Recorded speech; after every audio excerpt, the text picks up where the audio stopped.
Hola, buenos días. Bueno, pues en primer lugar, agradecer que por segundo año pues, se deje este huequecito, digo huequecito en sentido literal, a la participación de las comunidades autónomas. Pero bueno, lo aprovecharemos bien, no lo digo como crítica. Gracias, por supuesto, a la organización por llamarnos de nuevo y por dar, como digo, esta oportunidad a los responsables de la contratación de las comunidades autónomas para exponer algunas reflexiones y manifestar lo que pensamos sobre algunos temas. Sobre todo sobre el tema de la gobernanza, que aunque la ponencia o el panel habla de la participación de las comunidades autónomas en la contratación, nosotros de lo que queremos hablar hoy fundamentalmente es de la gobernanza. Voy a presentar en primer lugar a las tres personas que me acompañan. Los cuatro somos vocales del Comité de Cooperación de Contratación Pública y sobre esa materia van a versar prácticamente las tres intervenciones. A mi derecha está Neus Colet Viarean, pertenece al Cuerpo de la Abogacía de la Generalitat de Cataluña. Actualmente es directora general de Contratación Pública de la Generalitat de Cataluña y ha ejercido como presidenta del Tribunal Catalán de Contratos Públicos y como jefa de la Secretaría Técnica de la Junta Consultiva de Contratación Pública de Cataluña. A mi izquierda, que a mi lado, está Jesús Oitaben Barcala. Es licenciado en Derecho por la Universidad de Santiago de Compostela y funcionario del Cuerpo Superior de Administración de la Xunta de Galicia y es actualmente director general de Simplificación Administrativa y presidente de la Junta Consultiva de Contratación Administrativa. Es también vocal, bueno, no lo he dicho, Neus es vicepresidenta ahora del Comité de Cooperación, Jesús es vocal y también es vocal Alejandro Torres Ridruojo, también a mi izquierda. Es licenciado en Derecho por la Universidad de Sevilla, funcionario de carrera perteneciente al Cuerpo de Letrados de la Junta de Andalucía. Actualmente está al frente de la Dirección General de Contratación de la Junta de Andalucía y ha desarrollado su carrera profesional en el Gabinete Jurídico de la Junta de Andalucía y prestado sus servicios en el área de asuntos consultivos y al frente de la asesoría jurídica de esta Consejería de Hacienda y Financiación Europea. Bien, antes de que empiecen ellos voy a dar un par de ideas porque si no reviento como no lo diga. No se puede avanzar en la contratación pública en prácticamente ninguno de sus aspectos sin contar con las comunidades autónomas. Y este es un mensaje para la academia, para los gestores, pero sobre todo para los organismos estatales. Lo que hemos tenido hoy aquí es simplemente una muestra del papel que habitualmente vienen concediendo los organismos estatales con competencias en materia de contratación a las comunidades autónomas. En la Estrategia Nacional de Contratación Pública, en la que hemos trabajado mucho y muy bien las comunidades autónomas y seguimos trabajando porque hemos creado un foro, nos reunimos prácticamente una vez al mes, trabajamos además en una armonía absoluta, o sea, desde un punto de vista técnico, sin ningún tipo de ideología ni planteamiento político, estamos prácticamente de acuerdo en la mayoría de las propuestas, o sea que en ese sentido estamos trabajando muy bien, pero sigo sin entender cómo se puede, como ha pasado hoy, hablar de la profesionalización de la contratación pública, que está recogida en la Estrategia Nacional de Contratación Pública, y hablar de 5 entidades colaboradoras, el Tribunal de Cuentas, la Intervención General de la Administración del Estado, la Virescon, la Abogacía del Estado, la Junta Consultiva de Contratación Administrativa del Estado, 5 entidades colaboradoras a las que se les ha enviado directamente este documento del marco competencial, que me parece una iniciativa estupenda, y no se ha enviado nada al Comité de Cooperación. Ni siquiera pretendo que se enviara el documento a cada comunidad autónoma, porque ahora, por suerte, estamos todas las comunidades autónomas y las ciudades de Ceuta y Melilla en el Comité de Cooperación. Es tan sencillo como incluir como entidad colaboradora también al comité, tan sencillo como eso, porque la ejecución, la implementación de la estrategia se va a hacer por los órganos de contratación, que la mayoría están en las comunidades autónomas. Por tanto, creo que no, repito, no se puede avanzar en ningún aspecto si no se cuenta con las comunidades autónomas y de momento no se está haciendo. Solo eso, ya me callo. Paso la palabra, bueno, voy a hacer como, por hacerlo un poco más ameno,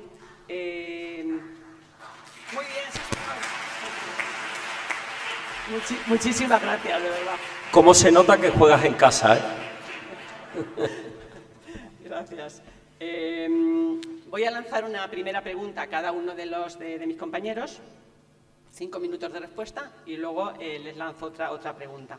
A Neus quería preguntarle sobre el tema de la gobernanza, sobre su opinión respecto al actual funcionamiento del Comité de Cooperación Administrativa como instrumento de gobernanza y sobre en qué cree ella que podría mejorar tras 5 años, digamos, de vigencia de la ley, bueno, ya más de 5 años de vigencia de la ley de contratos, en qué podría mejorar la gobernanza o en qué podría mejorar la participación de las comunidades autónomas y la contratación pública en general.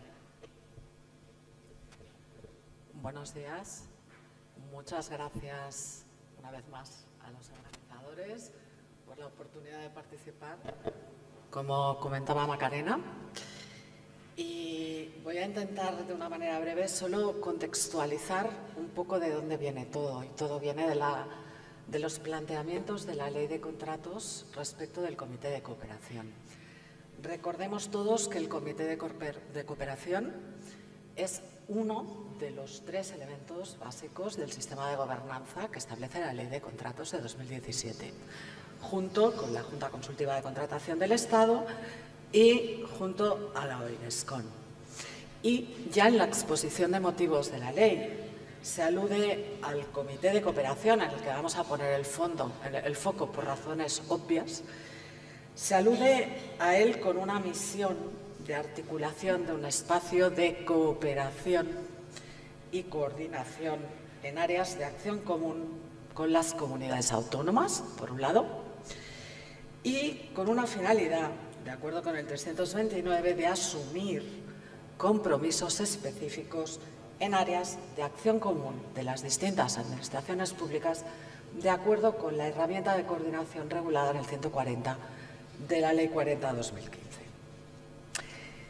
Asimismo, hay que tener en cuenta que entre las funciones que la propia ley asigna a este Comité de Cooperación, además de las que hacen referencia al impulso y seguimiento de las herramientas de contratación electrónica, se alude, y pondré foco en 3, a la proposición por parte de este comité de los criterios de selección de actuaciones de supervisión, así como en la elaboración de una metodología común para las mismas. Por lo tanto, estamos hablando de establecer un marco homogéneo, al fin de cuentas, de métricas para llegar a conclusiones en materia de contratación pública, al análisis de cuestiones relativas a la contratación que resulten de interés común, algo más general que esto yo creo que es imposible como función, y a recopilar información y establecer instrucciones que pondrían a disposición el Comité de Cooperación de la Junta Consultiva del Estado,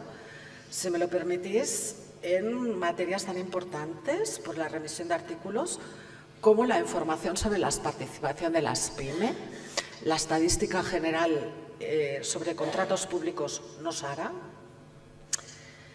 los órganos que tiene cada administración encargados de dar cumplimiento a todas las previsiones del derecho comunitario, o la información sobre las iniciativas adoptadas en las orientaciones, guías, etcétera, en este mismo sentido.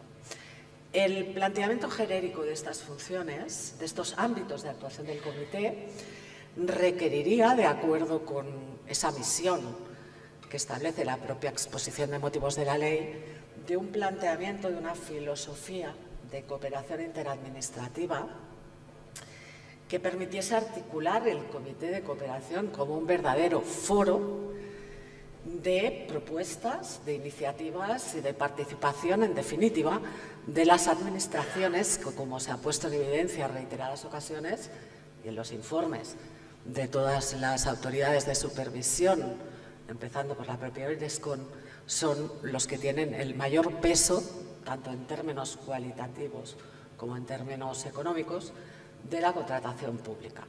Al margen de que, además, estamos hablando mayoritariamente por el tipo de competencias que tienen las comunidades autónomas y las entidades locales, de aquellas que más impactan directamente en el ciudadano, por cuanto están referidas a competencias eminentemente de prestación de servicios públicos. Además, no podemos perder de vista que estamos en un ámbito competencial, el de la contratación pública, de competencia compartida, donde efectivamente el Estado es el legislador básico, pero a priori los parlamentos autonómicos tienen competencias de desarrollo de esa legislación básica, de articulación de disposiciones propias en aquello que no tiene carácter básico y, en definitiva, con un amplio espectro de ejecución. Organizativamente, el Pleno del Comité, las secciones, que regulan 5, y los posibles grupos de trabajo, veremos que tienen una disfuncionalidad en cuanto a la participación de los diferentes agentes. El Pleno tiene una composición extensa en el cual la Administración General del Estado cuenta con 5 vocales y las comunidades autónomas y las ciudades autónomas cuentan con un representante por cada una de ellas. Al margen de esto, las entidades locales tienen un representante para todas ellas, de la asociación o federación, dicen, de mayor implantación. Con lo cual, el primer análisis numérico nos lleva a que el Pleno del Comité de Cooperación respondería a una composición mayoritaria de lo que son los grandes contratadores, insisto, los grandes ejecutores de las previsiones legislativas en materia de contratación. No es el caso de las secciones. La composición de cada una de las secciones, de las 5 secciones, tiene un número mayoritario de representantes de la AG. Mayoritariamente 4 de 5 de ellas están presididas por representantes de la AG y la representación de las comunidades autónomas se limita a 3 con turnos rotatorios. Por lo tanto, vemos una primera disfuncionalidad en esa representatividad que ha llevado, de alguna manera, a determinadas inercias que seguro después mis compañeros irán concretando en temas concretos, como puede ser el hecho de que las grandes decisiones han venido históricamente siendo adoptadas a nivel de secciones, pasando el Pleno del Comité a tener, si me lo permitís, una cierta función de receptor de información, de comunicación de aquello que se ha acordado en las secciones. Por otra parte, ha habido una cierta tendencia a de alguna manera, limitar la capacidad de decisión del plenario del Comité de Cooperación. Esto, yo creo que el año pasado, en este mismo foro, ya se puso en relieve en el propio procedimiento de, llamémosle, elaboración y hasta la aprobación de la Estrategia Nacional en materia de contratación pública, en el cual recordemos que ya pusimos en evidencia que el propio Pleno del Comité tuvo que recabar de alguna manera el ejercicio de sus funciones y el conocimiento que tocaba respecto de todas las previsiones de la estrategia. Es más, en una vocación de consenso, yo creo que en este trabajo que ponía en relieve Macarena en su presentación, la constitución de los grupos de trabajo que se han considerado importantes, como han sido básicamente un grupo de trabajo que hiciera propuestas de modificación y de adecuación de la legislación contractual, y otro de lo que viene siendo en este momento una de las piedras de toque, que sería el reglamento interno de funcionamiento del propio comité, que no se ha adoptado y que está previsto en la ley, pues hubo que pactar unos acuerdos de composición bilateral para poderlos llegar a crear. Hay una segunda inercia, y es que esas funciones a las que yo aludí anteriormente, realmente amplias en su formulación, pues también han permitido interpretaciones muy limitativas de las mismas. Esto ha llevado también a disfuncionalidades importantes que, a nuestro modo de ver, son de alguna manera torpedos contra la línea de flotación de lo que es la esencia, la filosofía de la ley en la configuración del Comité de Cooperación como un órgano realmente de cooperación institucional. Y pondré solo un ejemplo. Estaríamos todos de acuerdo que con estos planteamientos las funciones del comité no tienen que estar limitadas a las que tengan una conexión directa con los objetivos programáticos de la Estrategia Nacional de Contratación Pública. No tienen por qué estar constreñidas a ellas Y esta ha sido de alguna manera otra de las inercias que yo creo que debemos poner sobre la mesa, porque están de alguna manera, o no de alguna manera, están condicionando los temas a tratar en el seno del Comité de Cooperación. Si te parece, Macarena, lo dejo aquí y luego vamos a profundizando. Bueno, pues a continuación va a hablar Jesús. Como ha dicho Neus, hay dos grupos de trabajo que nos parecieron esenciales. Uno es para la aprobación de un reglamento de funcionamiento del comité y otro para hacer una propuesta sobre las modificaciones que consideramos importantes de la Ley de Contratos. Jesús, de Galicia, junto con Aragón y Valencia, son el grupo de trabajo relacionado con la propuesta de reglamento de funcionamiento. Por tanto, me gustaría preguntarle a él sobre este tema, o sea, en qué medida considera que esto puede ser, si no fundamental, sí muy importante para mejorar el funcionamiento del comité como órgano de cooperación interadministrativa, que no de coordinación, que esto es importante. ¿Y qué perspectivas ve de que se pueda aprobar? Que está ahí el verdadero problema, que ni siquiera lo veo yo muy claro. Muy bien, pues muchas gracias. Una primera premisa. Yo soy muy respetuoso con las instituciones y las personas que las conforman. Por lo tanto, mis veladas o sutiles o suaves críticas lo serán al resultado que producen los órganos o las instituciones, no a las personas. Una consideración previa. Acaba de certificar la Oriesco con las cifras del año 2022 que el número de licitaciones del año 2022 de las administraciones públicas suponen 100.000 millones de euros. Para que se haga una idea comparativa, Next Generation, de lo que tanto hablamos, escribimos y corren ríos de tinta, suponen 70.000 millones de la parte no reembolsable, y de esos 100.000 millones que se licitan en un año, el 40,4% corresponden a licitaciones de las comunidades autónomas y el 33% a licitaciones de las corporaciones locales. Por lo tanto, el nivel de contratación de la Administración General del Estado queda reducido a un 26% de esos 100.000 millones.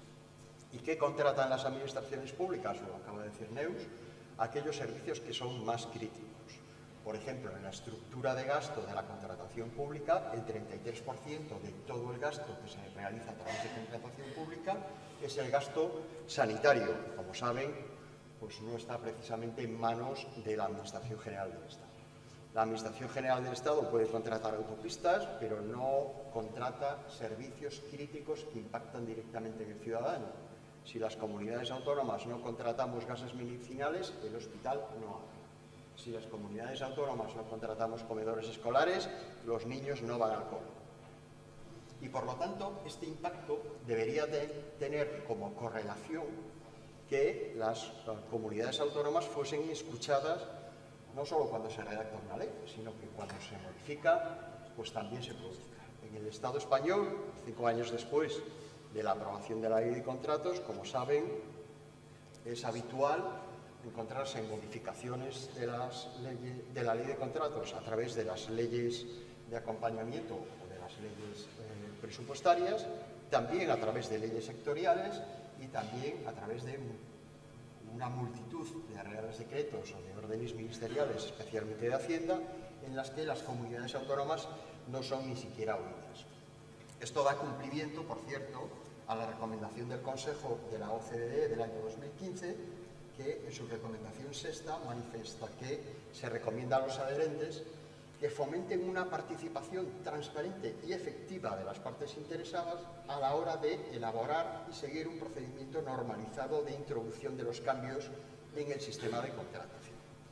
Como saben, y hemos dicho sobradamente, nunca se nos escucha, este es el trámite habitual. ¿Y qué significa ser transparente? Pues hay una definición de Francisco Blanco López, que creo que es secretario de la Junta Consultiva de ayer, que fue, durante muchos años, que define en el blog que se titula Es público, del siguiente modo al Comité de Cooperación. Este Comité de Cooperación es un órgano que se desenvuelve en la penumbra, sino en la opacidad. nada se sabe de él. Las personas y empleos públicos en representación de las administraciones públicas que componen el Pleno y las secciones, nada se sabe de las reuniones que se celebran, de sus actas o de sus acuerdos. Para aquellos que conocen más próximamente el alfabeto cirílico, ya saben que el acrónimo del Comité de Cooperación es C.C.C.P, que en cirílico nos trae recuerdos de otras épocas y de otras latitudes. ¿Y qué quiero decir con esto? Pues que la composición, yo creo que buscada intencionadamente, la composición del comité fue objeto, primero, de una llamada de atención del Consejo de Estado cuando informó el anteproyecto de ley, que llamó la atención sobre la composición desequilibrada de este órgano, y luego fue objeto también de, en la tramitación parlamentaria, de una enmienda a la totalidad del grupo Podemos en Común, Podem en Marea, que decía lo siguiente: el proyecto de ley crea órganos como el Comité de Cooperación, que consideramos positivo, pero la previsión acerca del funcionamiento en varios organismos está impregnada de un fuerte centralismo que no propicia la sinergia y la colaboración. Por mi corbata ya se dan cuenta de que no soy representante del grupo Podemos, pero sí quisiera dejar claro que hay una intención muy clara del legislador, que a mi juicio se resuelve del siguiente modo. Hay una composición desequilibrada porque el legislador sí ha tenido en cuenta que el Comité de Cooperación, que debe de ser tenido en cuenta a la hora de modificar o elaborar o hacer seguimiento de la ley de contratos, está conformado por una parte de las administraciones públicas que contratan mucho más que aquella que legisla. Y vamos al reglamento. El reglamento, que es una de las cosas que se metió en la Estrategia Nacional de Contratación Pública a petición de las comunidades autónomas y que la Oriescon nos recordó que no debía de formar parte del contenido de acuerdo aprobatorio, esto pues quedaba mal. Pues el reglamento se elaboró una propuesta de borrador cuando estábamos en el proceso de aprobación, una propuesta de borrador de reglamento. Ya saben ustedes que los reglamentos internos son pilares fundamentales del Estado de Derecho.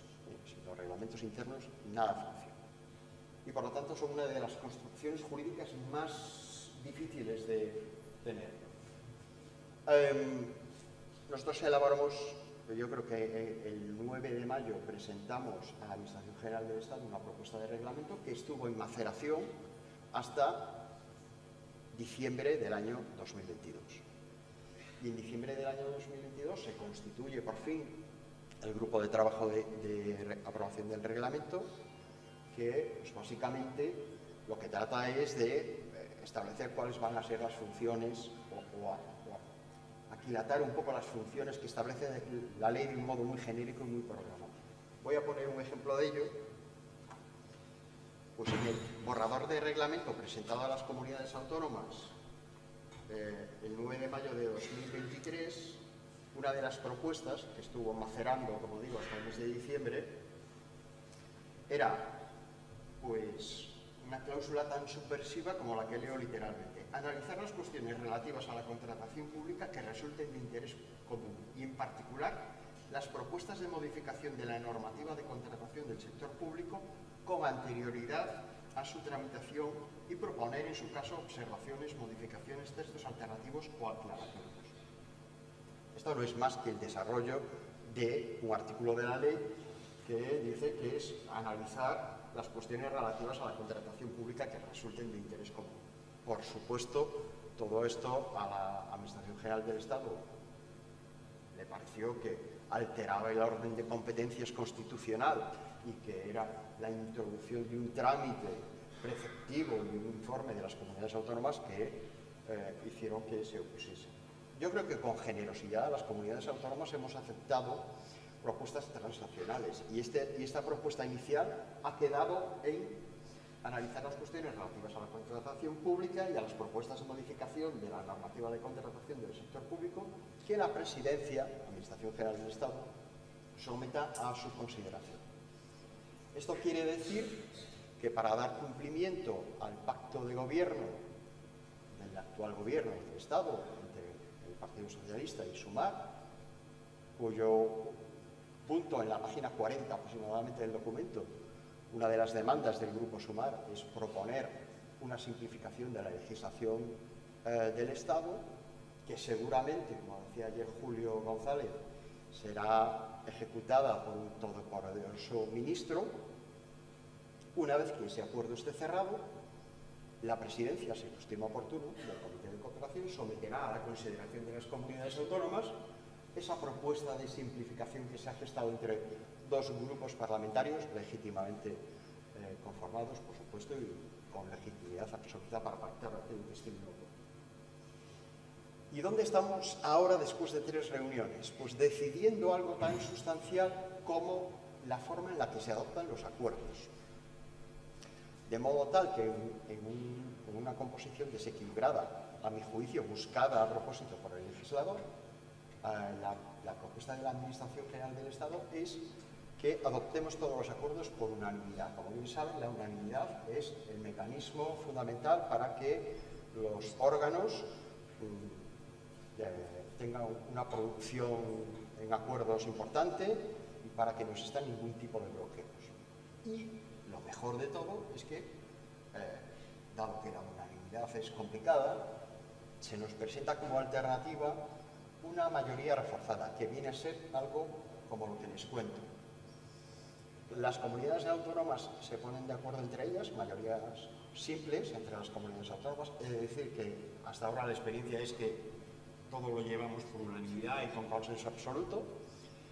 Un representante de la FEM, de la Federación Española de Provincias y Municipios, se pone de acuerdo con sí mismo, porque es el solo, y los 6 representantes de la Administración General del Estado, obviamente trabaja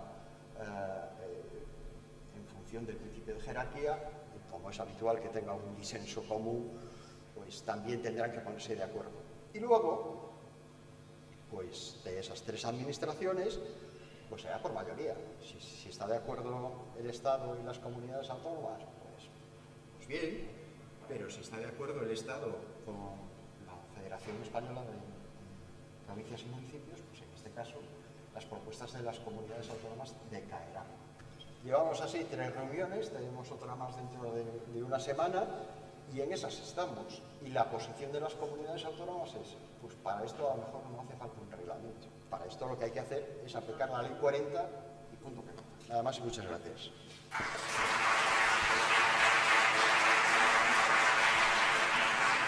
Gracias, Jesús. Bueno, pues a Alejandro, como integrante del grupo relativo a las modificaciones de la Ley de Contratos, junto con Castilla-La Mancha y con Murcia, pues le quiero preguntar precisamente sobre eso, sobre su opinión respecto del funcionamiento de este grupo y, en concreto, sobre aquellas modificaciones que considera más importantes, más urgentes o más viables, o sea, cuáles realmente cree que a lo mejor ven la luz, porque también sobre eso tenemos muchas dudas. Alejandro, cuando quieras. Bueno, pues mis compañeros han hablado ya en relación con el órgano colegiado que constituye la cúspide del sistema de gobernanza de la contratación pública en España, que es el sistema de cooperación. Han hablado de su opacidad, de la falta de composición equilibrada, a pesar de que se trata de un órgano de cooperación en el que todas las administraciones, tanto más las que más contratamos, deberíamos estar situados en un plano de igualdad. Y yo quiero añadir otra derivada, que es poner de manifiesto lo alambicado que es el sistema de gobernanza que tenemos, ¿no? Que se pone de manifiesto en este grupo de trabajo en el que, como ha dicho Macarena, estamos. La Estrategia Nacional de Contratación Pública fija como uno de sus objetivos el establecer un marco normativo claro y estable en aras de garantizar un principio esencial en contratación pública como es la seguridad jurídica. Objetivo que también está en la exposición de motivos de la Ley de Contratos del sector público. ¿Es viable alcanzar ese objetivo teniendo en cuenta lo obtusa, lo compleja que es la legislación de contratos del sector público? Además, a ello se une que nos encontramos ante un conglomerado de normas imperativas de jus cogens que ya de sí son poco elásticas. Luego entramos con que dentro del sistema de gobernanza, cada comunidad autónoma tiene sus órganos consultivos, tiene sus tribunales que hacen una interpretación no siempre uniforme de esas normas. En todo ese estado de cosas, luego entramos con el Comité de Cooperación, una de cuyas funciones, conforme al artículo 329, es coordinar esos criterios interpretativos que tienen los distintos órganos consultivos y los tribunales de la Administración General del Estado, de las comunidades autónomas e incluso de las entidades locales.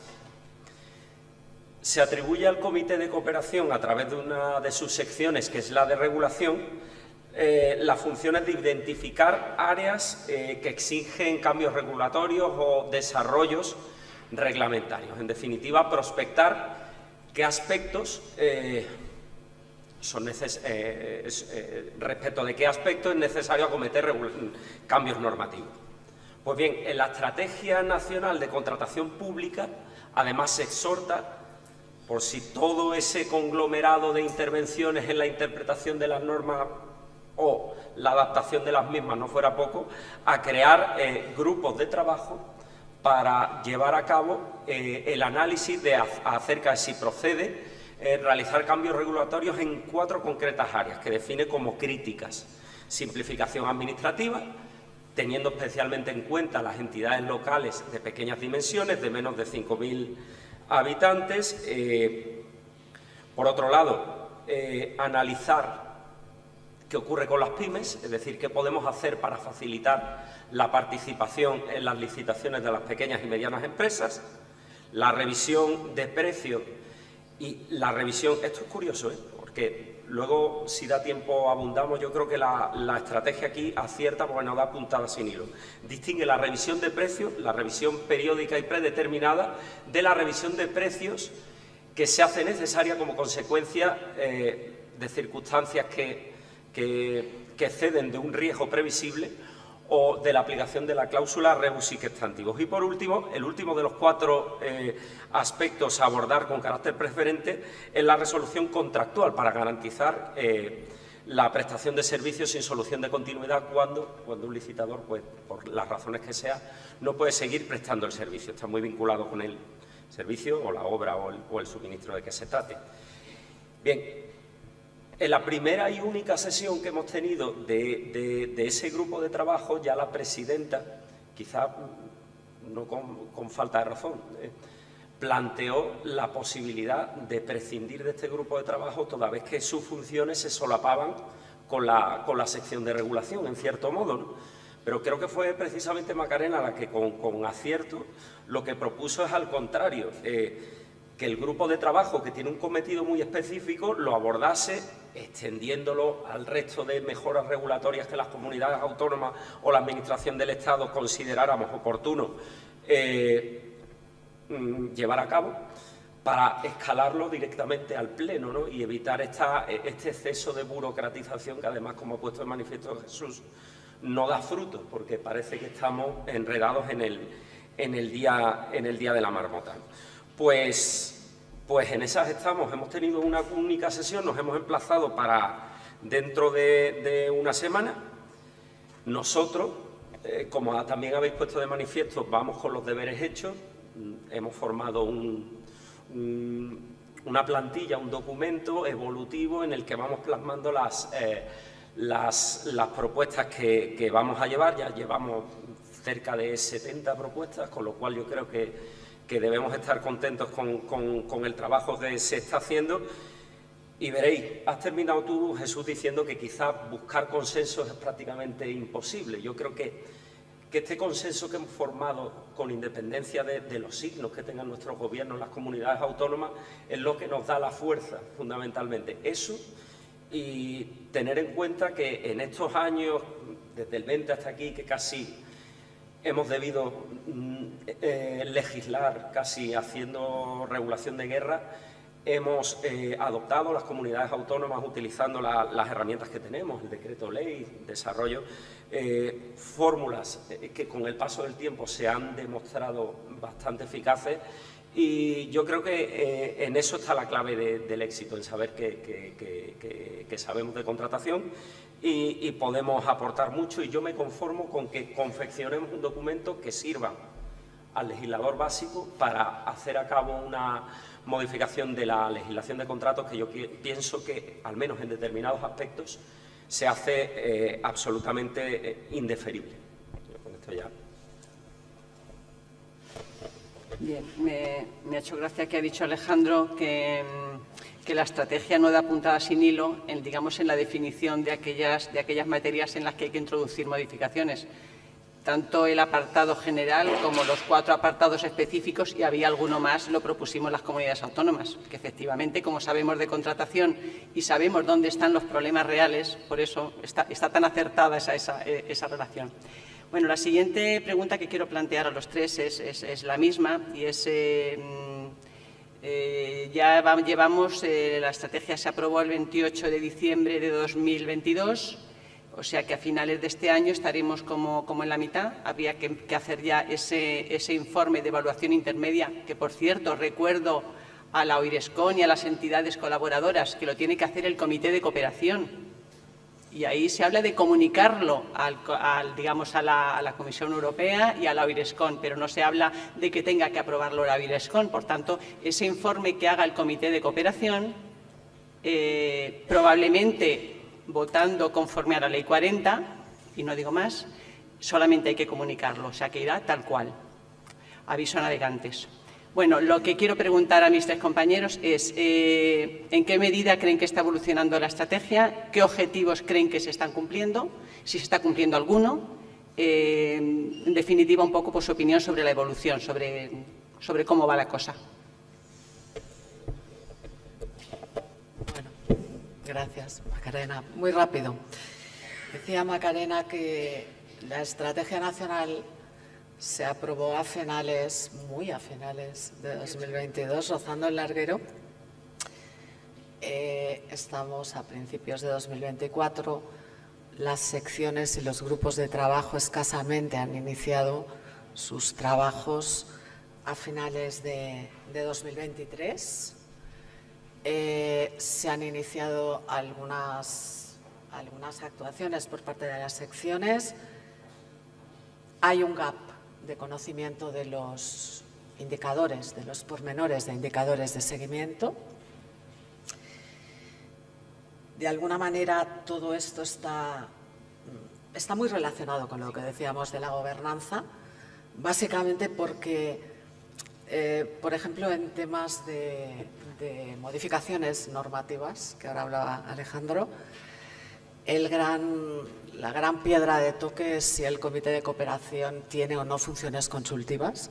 Obviamente, en ningún momento las comunidades autónomas han planteado que el Comité de Cooperación pueda llegar a tener una función consultiva en mayúsculas, como puede ser la de las juntas consultivas, pero sí el trasladar al legislador el poder aportar su visión práctica de la contratación para aquellos planteamientos que normalmente se nos comunican cuando ya están en tramitaciones avanzadas, ya prácticamente en sede parlamentaria, y que las consecuencias no son baladís. Ayer creo que lo decía Elena Hernández, el informe del Tribunal de Cuentas Europeo sobre algo tan básico y tan operativo como es la duración de los procedimientos de contratación pública, de los procedimientos de contratación pública, que se han incrementado más de un 50% en los últimos 10 años, pone sobre la mesa que para el gestor público cualquier modificación de la ley en la que la praxis no sea tenida en cuenta puede tener unos efectos importantísimos.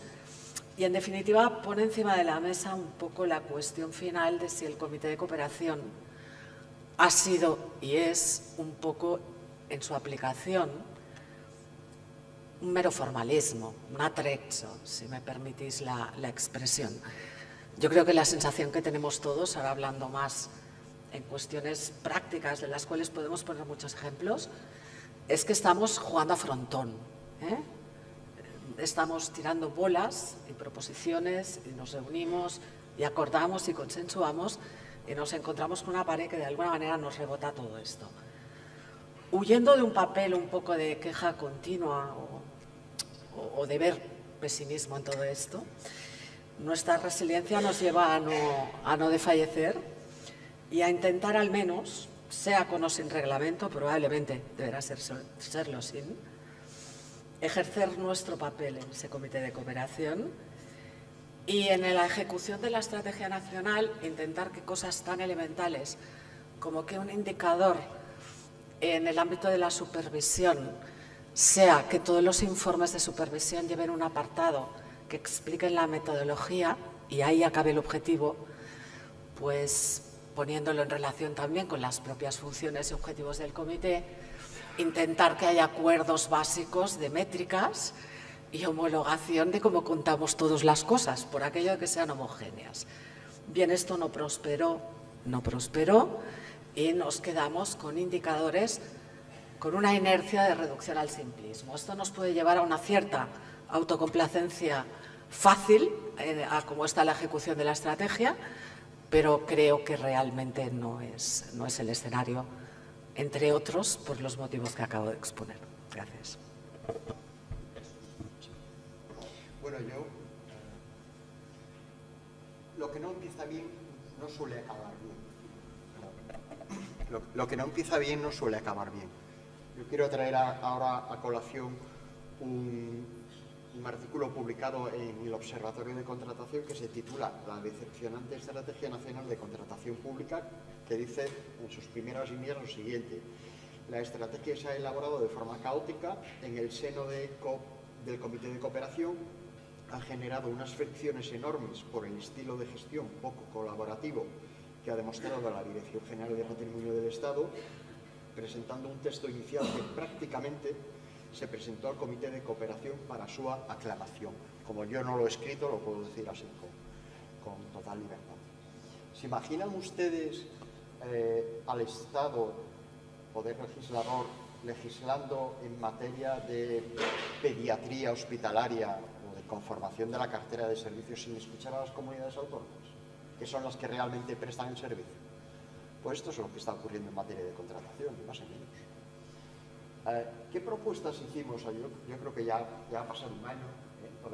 Podemos desvelar algunas de las propuestas subversivas que supusieron las propuestas de las comunidades autónomas. Por ejemplo, una que decía: las estrategias autonómicas podrán focalizar sus acciones en las singularidades del mercado existente en cada territorio, atendiendo a las estrategias europeas, aportando para cada territorio medidas que contribuyan a disminuir efectos del cambio climático, problemas derivados del reto demográfico, despoblación, dispersión de núcleos o problemas generados por las distancias con los grandes ejes de conexión de infraestructuras. Esta era subversiva.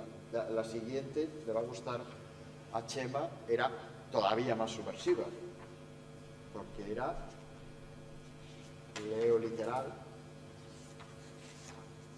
promover la contratación estratégica en los términos amparados por la normativa de contratación pública y superar la interpretación estricta de la vinculación al objeto del contrato, entendiendo que la misma puede ser directa o indirecta.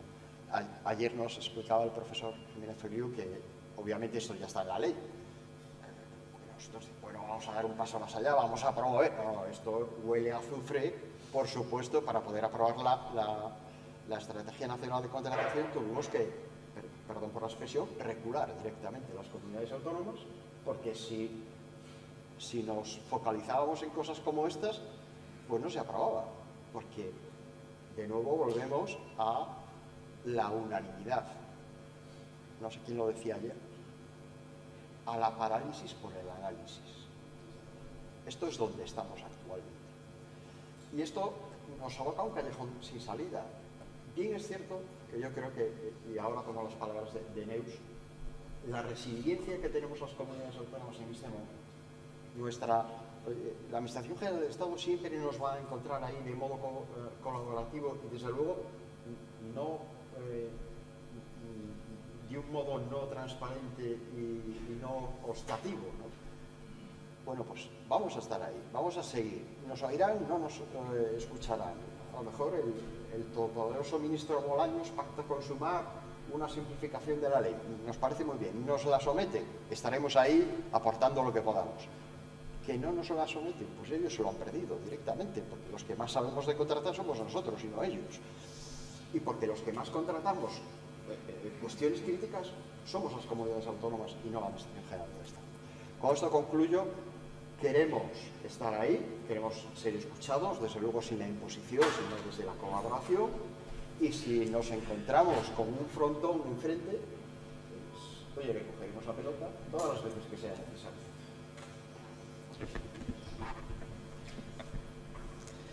Bueno, pues yo acabo avanzando a algunas de las propuestas que vamos a lanzar en relación con esos 4 aspectos regulatorios que hay que acometer de forma preferente. En el ámbito de la simplificación, veréis, yo ahí creo que no se puede estirar mucho más el chicle de establecer medidas del tipo de las que estaban en el decreto 36-2020 o las que hemos llevado a cabo algunas comunidades autónomas de tramitación de urgencia, reducción de plazos para la interposición de recursos, despacho preferente de recursos especiales en materia de contratación, utilización de pliegos uniformes.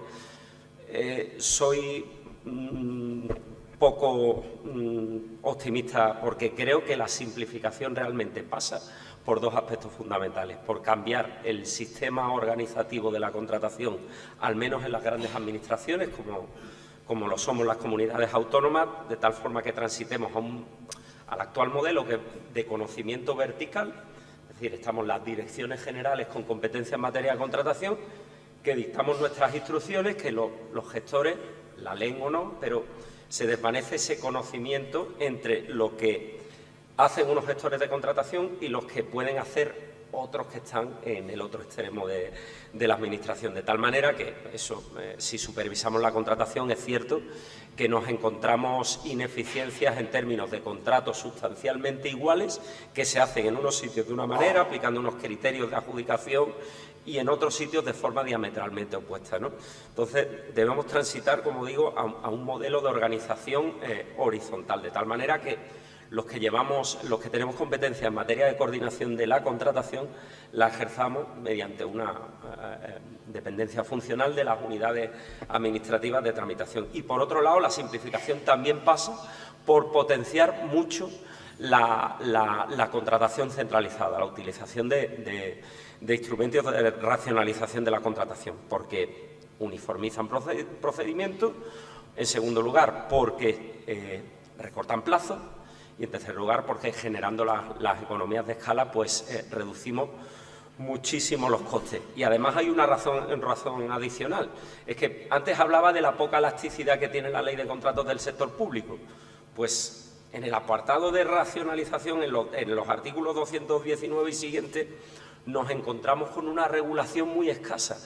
Que eso, al menos a mí, tampoco voy a entrar en muchos detalles, pero me da mucha facilidad para aplicar herramientas que no las encontramos en la contratación convencional.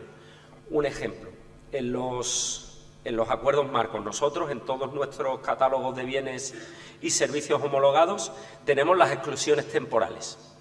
Vienen muy bien cuando, por ejemplo, en los catálogos de microordenadores y periféricos hay empresas que nos dicen que no tienen stock. Ellas mismas piden que las excluyamos temporalmente unos meses. Pero luego hemos empezado a entrar en contratos de servicios intensivos en manos de obra, con la adjudicación de un acuerdo marco de servicios de vigilancia y seguridad. En los contratos intensivos en mano de obra, sobre todo en periodos de volatilidad, como sabéis, No es raro el supuesto en el que la empresa que nos presta el servicio de limpieza, seguridad, se nos escapa sin pagar nóminas a los trabajadores. Mientras tramitamos un procedimiento de resolución contractual, pues ya no tenemos narices de encontrar a alguien que sustituya a la empresa. Con la exclusión temporal logramos, mientras se tramita ese procedimiento, que entre otra empresa, es decir, centralización. Y luego, sobre todo, como decía, en el ámbito de la revisión de precios, una cosa es la revisión periódica y predeterminada, para aquellos supuestos que regula el 103, en los que ya cuando adjudicamos el contrato sabemos que durante su vida es lo razonable que se altere la economía del contrato, y otra cosa es la revisión que no se puede prever. No tenemos herramientas en la legislación de contratos, por lo tanto, ahí pienso que también es fundamental regular. Y bueno, ya Macarena, yo que soy muy disciplinado, me dice aquí que tengo 1 minuto, así que con esto acabo.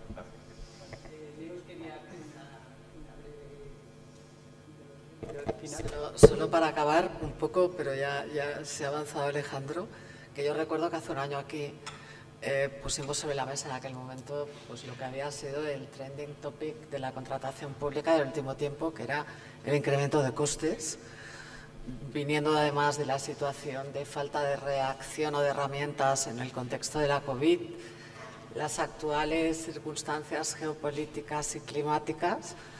Por ejemplo, las dificultades para transporte de mercancías en el Canal de Panamá, por poner algún ejemplo, yo creo que nos hacen prever que si una vez más no tenemos herramientas flexibles para poder gestionar la contratación de otra manera, o como también algún ponente de ayer ponía sobre la mesa, en esos casos en que la administración pública deja de ser la que va al mercado a que le ofrezcan, sino la que va al mercado a buscar algo que el mercado no tiene, pues nos vamos a encontrar una vez más con uno de los temas sin resolver con una mínima seguridad jurídica.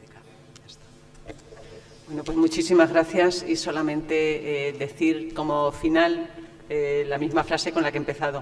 O sea, no se puede avanzar en la contratación sin contar con las comunidades autónomas, salvo que se quiera hacer todo con eso como legislación básica y en un ejercicio de una potestad que desde luego no nos va a permitir avanzar de verdad, sencillamente seguir imponiendo normas. Muchísimas gracias y hasta la próxima. Adiós.